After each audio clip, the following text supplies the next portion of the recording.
Hey everyone, I'm back with another January 2025 LEGO City set. This is the Pizza vs. Fire Truck. Yes, it comes out in 2025. And here's a look at the back of the box.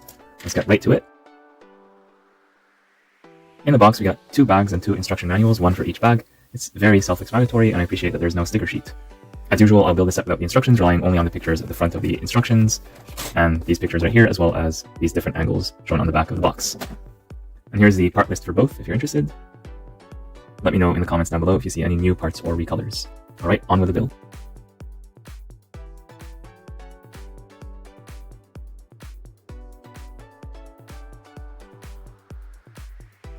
Bag 1 gives us this chef, along with a pizza and a pizza car.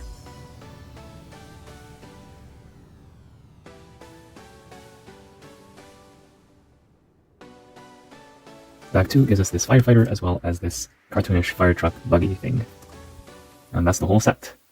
You get 2 minifigures here, the firefighter as well as the chef. The chef also has a hat in addition to his helmet. But sadly, the firefighter has no alternative hairpiece. Both of the figures are good. The printing is nice and simple. It looks like something from about 10 years ago. It does not mean it's bad. The dual molding on the firefighter helmet could be improved though, because you can see the black leak from the neon yellow. So it's not perfect there, but it's still decent enough for a kid's toy. This is not an 18+ set after all, but it's good enough for kids to play with and enjoy. And the chef gets a pizza as an accessory, whereas the firefighter gets a walkie-talkie. And because these are gender-neutral torsos and legs, you can swap the heads and it will still make sense. Yeah, these look just as nice, so if you get 2 copies of the set, you can actually create 4 different characters with just the pieces provided. However, there are no alternative expressions. So now it's time to put helmets on both because it's off to the races. Before we actually do the races, let's have a quick look at the vehicles. So these are meant to be soapbox cars, just like what people used to do a long time ago. They used to race these on hills and things like that, and was considered quite dangerous, although people enjoyed it nonetheless. I think this wheel should be flipped. Yeah, that looks better. So this is essentially a giant slice of pizza that accommodates 1 minifigure. What you see is what you get here. I like the flag right here.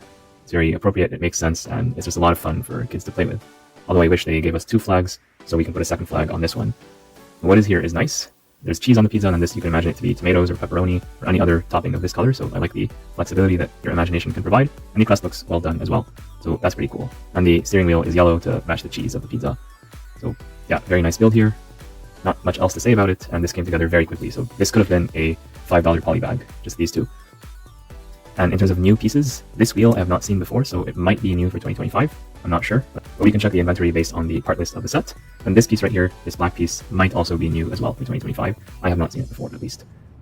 So far so good. This one here is like a cartoonish fire truck. You see here, this transparent piece is meant to represent the cabin of an actual truck. So this is kind of meant to be an entire truck, but then it's miniaturized and the minifigure is riding inside it. So it's pretty meta, in fact, and I really like that. So it teaches kids to use their imagination in more than one way, and that's something that I really appreciate. This is a print, and this is the same print on the other side. And this is basically done this way to give the appearance that it was spray painted on, so we have like some splashes of paint right there.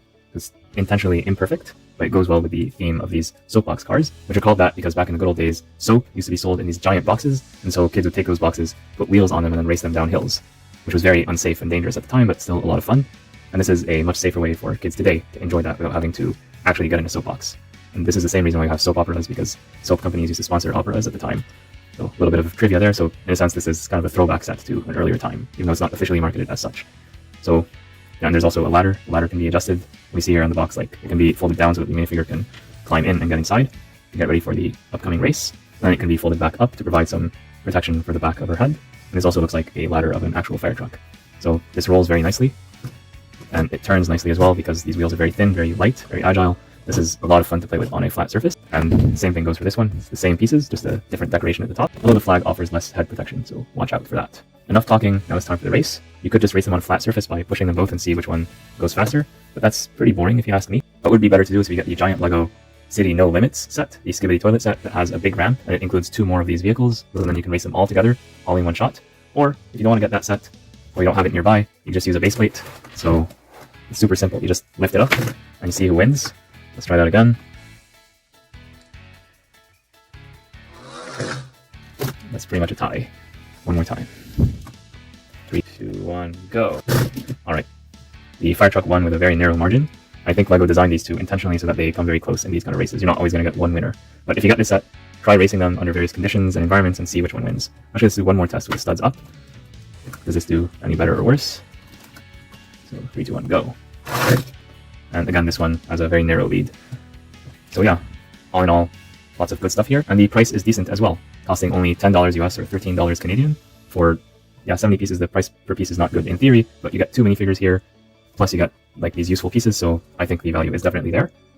And yeah, it's basically 2 poly bags in a box, so it makes sense to me. And now that we're done with the build without the instructions, I will ironically complain about the instructions. This is a 5+ set, not a 4+ set, but it seems that LEGO has gone back to its bad habit of putting pieces in the hands and then telling you put these pieces here, then take these 2 pieces, put them here, then take this one piece and put it here. I think this is way too dumbed down. Way back in the 1980s and 90s and early 2000s, you'd have like a set that has 1,000 pieces with only 10 steps, and you have to play spot the difference between step 5 and step 6. And people used to figure it out, and people were able to build sets just fine back then. But now LEGO has oversimplified things. I think if you give these instructions to a kid, they're not going to really learn anything. And in fact, they might get bored. They're not going to really enjoy the build, in my opinion, if they had to just put the pieces in their hand and put them one at a time. That's way too easy. So if you're a parent, consider giving a set to your kids without the instructions and just tell them, here's bag 1, here's bag 2, here's a box, figure it out. And for this kind of set, I'm not talking about those $1,000 sets or the very large, complicated LEGO Technic sets. Maybe they're going to have issues with those, but for a tiny set of this size, I do think that the target audience of 5+ kids should be able to build it without the instructions. But what do you think? Let me know in the comments down below, and I'll see you all in the next one. Be sure to like and subscribe so you don't miss it.